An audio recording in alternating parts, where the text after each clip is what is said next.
আসসালামু আলাইকুম রহমতুল্লাহি ওয়া বারাকাতুহু। আলহামদুলিল্লাহি রাব্বিল আলামিন ওয়াসসালাতু ওয়াসসালামু আলা নবিয়িল আমিন নবিয়িনা মুহাম্মদ ওয়া আলা আলিহি ওয়া সাহবিহি আজমাইন ওয়া তাবিঈনা লাহুম বিইহসানিন ইলা ইয়াউমিদ্দিন, আম্মা বা'দ। ফাকাদ ক্বালা আল্লাহু আযজা ওয়া জাল্লা ফি কুরআনিহিল কারীম ওয়া ফুরকানিহিল হামিদ,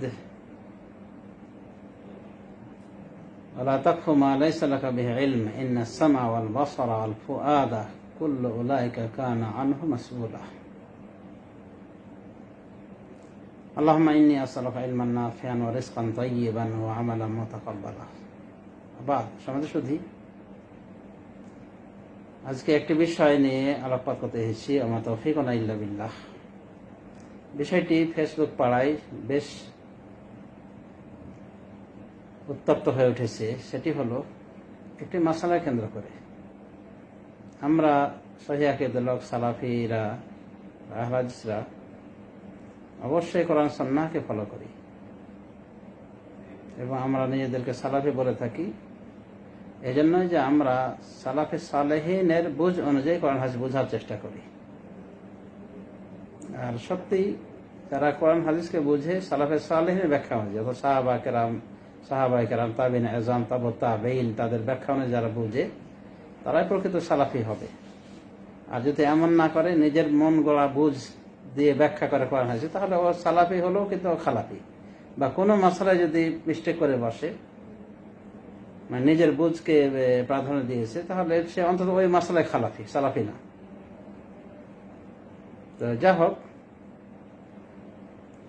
ফেসবুক পাড়ায় যেটা নিয়ে অনেক সরগরমে দেখতেছি সেটি হলো যে নাওয়াইতান ও সাল্লিয়া পড়ে যদি কেউ সালাত শুরু করে, তো আমরা তো এটা অ্যাকসেপ্ট করি না। আমরা বলি যে এটা বিদআত, কারণ এর কোনো দলিল নাই, সালাফের আমল নাই।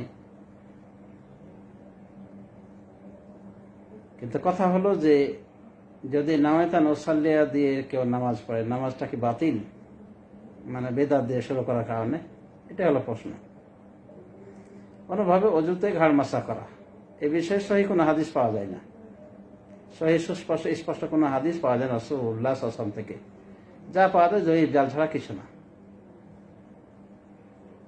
তো এই হিসেবে আমরাও এটাকে মনে করি যে এটা বিদআতি কর্ম। যদি অন্যান্য উলামায়ে কেরামের অনেকেই বা অধিকাংশ উলামায়ে কেরাম, বিশেষ করে চার মাযহাব থেকে, তারা এই নাওয়াইতান ও সাল্লিয়ার পক্ষে গিয়েছে, মানে বলার পক্ষে গিয়েছে। কেউ বলছে মোস্তাহাব পর্যন্ত বলেছেন, কেউ ফরজ বলেননি। তো তারা ইজতিহাদ করে বলছে আমরা মনে করি যেন ধরি না, এটা বিদআতি আমল। ঘাড় মাসা করার বিষয়টা জয়ীফ, জাল হাদিসের আলোকে কেউ কেউ মোস্তাহাব বলেছেন, এতটুকুই, ফরজ ওয়াজিব কেউ বলেনি। আমরা এটাকেও বিদআতি আমল ধরে নিতে পারি। কিন্তু প্রশ্ন হলো যে ঘাড় মাসা করার কারণে ওযু বাতিল, আর ওযু বাতিলের কারণে নামাজ বাতিল, এই ফতোয়াটা কি সালাফ থেকে বর্ণিত হয়েছে? মানে অতীতে এর কি কোনো সালাফ আছে? এটাই হলো কথা। নাকি আমাদের বোঝটা মন গড়া হয়ে যাচ্ছে? মানে ঘাড় মাসা করার কারণে, ঘাড় মাসা অবশ্যই আমরা বলবো যে এটা গর্হিত কর্ম বা বিদআতি বললাম, হ্যাঁ বিদআত ঠিক আছে, কিন্তু এই কারণে ওযুটা বাতিল। আর ওযু বাতিল হলে নামাজ বাতিল, নামাজ বাতিল মানে বেনামাজি। এই ফতোয়াটা কি সালাফে সালেহিন থেকে মাসুর আছে বা গ্রহণযোগ্য কোনো ইমাম থেকে এসেছে? কোনো ইমাম থেকে আসেনি। সালাফে সালেহিন থেকে আসে তো সুদূর পরাভূত। তারপরে কথা হলো যে বিদআত, কোনো আমল বিদআত হয়ে গেলেই যে ওর সাথে সংযুক্ত আরো যত ভালো আমল সবই বিদআত হয়ে গেছে আর এই জন্য গ্রহণ হয় না, এটা সঠিক নয়। বরং এইভাবে একটার পর একটাকে সিরিয়াল দিয়ে ভাবে বলা যে ঘাড় মাসা করা যেহেতু বেদাত, কাজে ওযু বাতিল, কারণ বেদাতি কাজ হয়ে গেছে, আর বেদাতি কাজ আল্লাহ গ্রহণ করেন না। আর যেহেতু ওযু বাতিল, নামাজ বাতিল। আর যেহেতু নামাজ নাই, বেনামাজি কাফের জাহান্নামী। এইভাবে যে তরতিব দেওয়া, সিরিয়াল দেওয়া, এগুলো যুক্তিতে মিলে। ওই কথায় বলে যে মানুষ গু খায়, কারণটা কি? মানুষ মুরগি খায়, মুরগি গু খায়, অতএব মানুষ গু খায়। এরকম যে মানতেক আছে না, এই মান থেকে দর্শনে ঠিক আছে এই কথাগুলি, কিন্তু শরীর দৃষ্টিকোণ থেকে এগুলো ঠিক নাকি? চরমপন্থী কথা। ঘাড় মাসা করাটা কোনো আলেমই বলেননি যে অজুর এটা ফরজ বিষয়। যারা বলেছেন তারা কিন্তু সংখ্যায় কম না। তো যা হোক, তো ঘাড় মাসা করাটা বেদাত, কিন্তু এটা অজুর ক্ষেত্রে তারা কিছুই মনে করছে না, এটা একটা মুস্তাহাব বিষয় করছে যারা পক্ষে। তো ঘাড় মাসা করলে কি অজুর কোনো ওয়াজিব ফরজের কোনো ত্রুটি হয়েছে? না, ওগুলো সবগুলি পাওয়া গেছে, একটু বাড়তি কিছু করে দিয়েছে। এটাকে বলে বেদআহ ইদাফিয়া, যদি আমরা বেদাত ধরে নিই আর আমরা এটা ধরি, তো ওই বেদাত সংযুক্তি করার কারণে পুরো সহি আমলটা বাতিল হয়ে গেল। কে বলেছে এটা? এটাই তো হলো মন গড়া ব্যাখ্যা শরীয়তের। আর এই কথা বলা যে অজু যেহেতু বাতিল, কত বড় চরমপন্থী কথা। অজু যেহেতু বাতিল, নামাজও বাতিল। সুবহানাল্লাহ। এই ঘাড় মাসা করার জন্য এত বড় জরিমানা যে নামাজও বাতিল হয়ে গেল। আর নামাজ বাতিল বেনামাজি, আর বেনামাজি কাফের। তো জাহান্নামে তো সবাই চলে গেল। মানে জান্নাতে 8টা দরজা, একটা দরজা খুলে রাখেন যারা এগুলো বলছে ওদের জন্য। 7টা আপনি নিয়ে নেন, কিন্তু পুরোটাই আপনি দখল করে নিয়েছেন। আর মন গড়া ব্যাখ্যা, তো এগুলো আবেগী কথা ছাড়তে হবে। আমি দেখলাম কোন এক ভদ্র এই ভুলকে সাপোর্ট করতে যে আর এক বক্তার ভুল বক্তব্য পেশ করছে। এটা কি হলো? যে বক্তা পেশ করে উনি কি কোন ইমাম, সারা বিশ্বের গ্রহণযোগ্য কোন আলেম?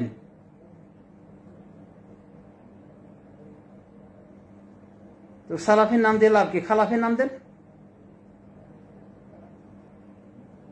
কথা হলো ভুল ভুলই থাকবে। সালাফি সালহিন দ্বারা যেটা প্রমাণিত নেই, কোরআন হাদিস দ্বারা যেটা প্রমাণিত নেই, যে ফতোয়া, যে হার্ড ফতোয়া, সেটা অবশ্যই প্রত্যাখ্যাত হবে।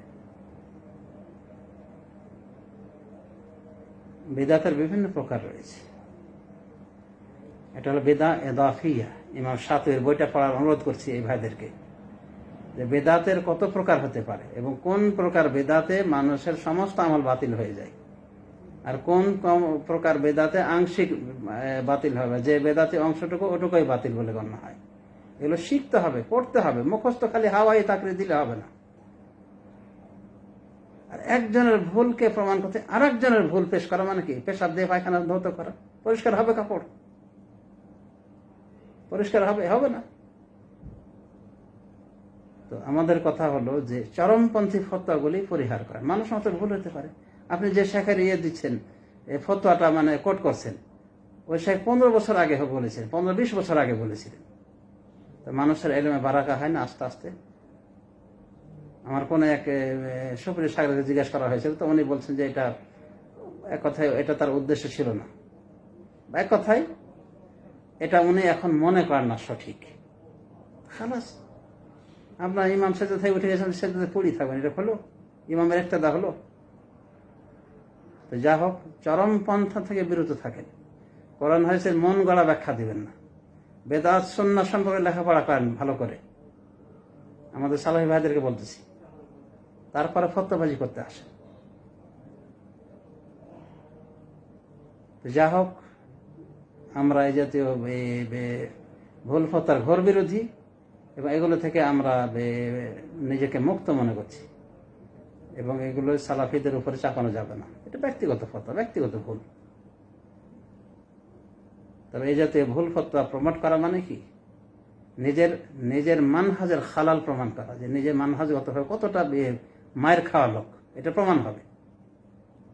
অতএব সতর্ক সাবধান। মানুষের কোনো ভুলকে বা কোনো আলেমের কোনো ভুল সিদ্ধান্তকে সঠিক প্রমাণের জন্য আর এক আলেমের ভুলকে পেশ করা যাবে না। হতে পারে দুজনে গর্তে পড়েছে ওই বিষয়ে। যেমন এই বিষয়টা কথা বলছে, কে বলেছে?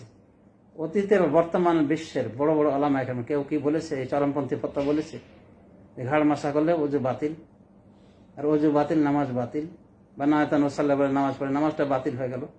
নাওয়াতান ওয়াসাল্লাহকে যারা পড়ার পক্ষে, তারা কি ওটাকে নামাজের কোনো মনে করেছে? ফরজ অংশ মনে করে? না সালাতের ফরজ ফরজ সুন্নাত ওয়াজিবের ভিতরে কোনো ত্রুটি এসেছে, পরিবর্তন করা হয়েছে। তো কথা হলো, যদি বিদাতের মাধ্যমে কোনো ফরজকে ছেড়ে দেওয়া হয়, কোনো রুকুনকে ছেড়ে দেওয়া হয় ইবাদতের, তাহলে ওই আমলটা বাতিল হয়ে যায় ওই বিদাতের কারণে, আর বিদাতটাকে নষ্ট করে দিয়েছে। কিন্তু আমভাবে বলে দিবেন একটা বেদাত হইলেই, বেদাতের আপনি ওজন দেখলেন না, বেদাতটা কি পর্যায়ে, বেদাত এজাফিয়া না বেদা আসলিয়া, মানে একটা হলো পুরোটাই বেদাত, এটা হলো এজাফি বেদাত, এজাফত করা হয়েছে। যেমন নামাজ, ফরজ নামাজের পরে মোনাজাত দেওয়া, জয়ীব জাল হাদিস বা একক হাদিসের ওই দলিলগুলি পেশ করে থাকে যারা ফরজ নামাজের পরে মোনাজাতের পক্ষে, জামাই মোনাজাত আর কি, মানে দলবদ্ধ মোনাজাত, দোয়া হাত উঠিয়ে যে ইমাম আমিন দোয়া করে আর মুক্তাদি শুধু আমিন আমিন বলবে। এটাকে মহাকে ওলামা কেন বিদআত বলেছে, যদিও আরো কিছু ওলামা কেন তারা বড় বড় আলেম পক্ষে বলেছে। আমরা যে এটা বেদাত ধরে নিই এবং বেদাতি মনে করি আমরা, তাহলে ফরজ সালাতের পরে যে এটা করা হলো, এই কারণে কি পুরা নামাজটা বাতিল হবে? না, নামাজ ঠিক আছে, কিন্তু এই অংশটুকু বাতিল, কারণ এটা বিদআত। আর সালাম শেষ হয়ে গেলে নামাজও শেষ হয়ে যায়। তাহলে নামাজের কোনো অংশের ভিতরে এই মোনাজাতটা পড়ছে না, তো কেন পুরা নামাজকে যদি আমরা কেউ যদি বাতিল বলে থাকে যে বেদাতে আমল করা হয়েছে, কারণ পুরোটা বাতিল, এটা যেমন বেঠিক, ঠিক এই ওযুর ক্ষেত্রে গাড় মাসা করাটা এইটুকু বাতিল, আমরা মনে করি বাতিল, কিন্তু এর কারণে পুরো ওযু নষ্ট, আর ওযু নষ্ট, নামাজ নষ্ট, নামাজ নষ্ট বেনামাজি, আর বেনামাজি কাফের। তার মানে নামাজি আর থাকলো? ইমাম নাওয়ী বহুদিন আগে বলে গেছেন তার মাজমু ইত্যাদি কিতাবে যে নাওয়াইতু আন উসাল্লি ইত্যাদি বলা এটা হলো মুস্তাহাব। এত বড় একটা ইমাম মুস্তাহাব বলছে, তারও নামাজ তো আপনার দৃষ্টিতে বাতিল হয়ে যাবে, সারা জিন্দেগির আমল তার বাতিল, নামাজটা নাই, খালাস, ও তো নামা বেনামাজি জাহান্নামে যাওয়ার কথা। এবার যত বড় বড় আলেমই বলেছে। এই দায়িত্ব নিতে কে বলেছে আপনাকে? এই ভয়ঙ্কর ফতোয়া কে দিতে বলেছে? এই ফতোয়ার ক্ষেত্রে চরমপন্থী হওয়া থেকে সাবধান থাকবেন, আর কোনো আলেমের পদস্খলনকে দলিল বানাবেন না। আলেম তাই কি হয়েছে, ভুল করতে পারে না, ভুল হতে পারে না, একটা ভুলকে প্রমাণের জন্য আর এক আলেমের ভুলকে পেশ করে মানুষ যেন দুজনে এই যুগের মানে মহা মানে বিদ্বান একেবারে মানে মুজতাহিদ মুতলাক হয়েছে, যে তাদের কথাটা দলিল হিসেবে পেশ হবে না, তাদের কথাকে মানতে হবে কোরআন হাদিস দিয়ে, সালাফে সালেহিন দিয়ে এবং প্রাজ্ঞ ওলামায়ে কেরামের ফতোয়ার আলোকে। এটা একটা অদ্ভুত ফতোয়া, এই ভয়ঙ্কর ফতোয়ার প্রচার প্রসার থেকে বিরত থাকেন, আর পারলে ওটা ডিলিট করে মুছে দেওয়ার চেষ্টা করেন। তো যা হোক, আল্লাহ রাব্বুল আলামিন আমাদের সবাইকে ফিকহ দান করুন, দিনের ভিতরে গভীর জ্ঞান দান করুন, যেন আমরা দিনটাকে সহিভাবে বুঝি এবং খামখেয়ালি পূর্ণ বাড়াবাড়ি পূর্ণ ফতোয়া থেকে যেন বিরত থাকি। আল্লাহ হিদায়াতের মালিক। এখানে আমি কোনো বেদাতকে প্রমোট করিনি, বরং বেদাতই থাকবে, কিন্তু আপনি যে ফতোয়া দিচ্ছেন যে এটা এর কারণে সমস্ত আমল বাতিল হয়ে গেল, এই চরমপন্থার বিরোধিতা করেছি। ওলামায়ে দ্বীনের আলোকে কথা বলতে হবে, ওলামায়ে দ্বীন কিভাবে বুঝেছেন এই ব্যাখ্যাগুলি, বেদাতের প্রকারগুলি আপনাকে দেখতে হবে, যে কোন বেদাতের মূল ইবাদতের অবকাঠামো নষ্ট হয়ে গিয়েছে, ফরজ ওয়াজিব প্রভাব পড়েছে, রুকুন নষ্ট হয়ে গেছে, সেটা অবশ্যই বিদআত, সেটার কারণে পুরো আমলটাই বাতিল হয়ে যাবে। আর যদি দেখা বিদআত ইজাফিয়া, মানে পরবর্তী অ্যাড করে দেওয়া হয়েছে, কিছু অ্যাড হয়েছে, কিন্তু মূল অবকাঠামো ঠিক আছে, পুরোটাকে আপনি কিভাবে বেদাত বলেন? মানে ওযুটা পুরোটাই বেদাত হয়ে গেছে, মানে ঘাড় মোছা করার কারণে বেদাতটাই বাতিল, আর এই কারণে নামাজও নাই, নামাজ নাই, বেনামাজি কাফের। ওই মানতেকি ভাষায় হয়ে গেল যে সকল মানুষ গু খায়, কারণ কি মুরগি খায় তারা, আর মুরগি খায় গু, সুতরাং মানুষ খায় গু। নাউজুবিল্লাহ, মানে কার হিসাব কার উপর দিয়ে চাপিয়ে দেওয়া হয়েছে। তো যা হোক, পরিশেষে বলো, মহাব্বতের সাথে বলছি, আমাদের সালাফি ভাইরা, সালাফি যারা ছাত্র, অনলাইন ছাত্র, তাদেরকে বলবো যে চরমপন্থী কোনো ফতোয়া প্রচার প্রসার থেকে বিরত থাকবেন, ওটাকে প্রমোট করবেন না, এবং ওটা মনে করে নেবে যে ওই আলেমের ভুল, তবে ওই আলেমের পিছিয়ে লাগতে হবে না। ভুল খালাস। আপনি আপনার বাপের ভুল ধরেন, এর অর্থ কি বাবার সাথে বেয়াদবি করবেন? না, বাপকে সশ্রদ্ধাই রাখবেন, কিন্তু তার ভুলটা ভুল হিসেবে স্বীকার করবেন। এটাই হলো কথা, এটাই আমাদেরকে কোরআন হাদিস শিখিয়েছে এবং প্রাজ্ঞ ওলামায়ে কেরাম এটাই আমাদের এই আদব শিখিয়েছে, যে ভুলটাকে ভুল স্বীকার করতে হবে, অন্ধভক্তি দেখানো যাবে না। কিন্তু যিনি ভুল করেছেন তাকে লান তান করে কিছু বলা যাবে না। তো যাই হোক, আল্লাহ রাব্বুল আলামিন আমাদের সবাইকে তৌফিক দান করুন সঠিক বুঝার, এবং প্রকৃত অর্থে সালাফি হওয়ার তৌফিক দান করুন, প্রকৃত অর্থে আহলে সালাত তৌফিক দান করুন। আমিন। সাল্লাল্লাহু আলা নবিয়্যিনা মুহাম্মদ ওয়া আলা আলিহি ওয়া সাহবিহি আজমাইন। আসসালামু আলাইকুম ওয়া রাহমাতুল্লাহি ওয়া বারাকাতুহু।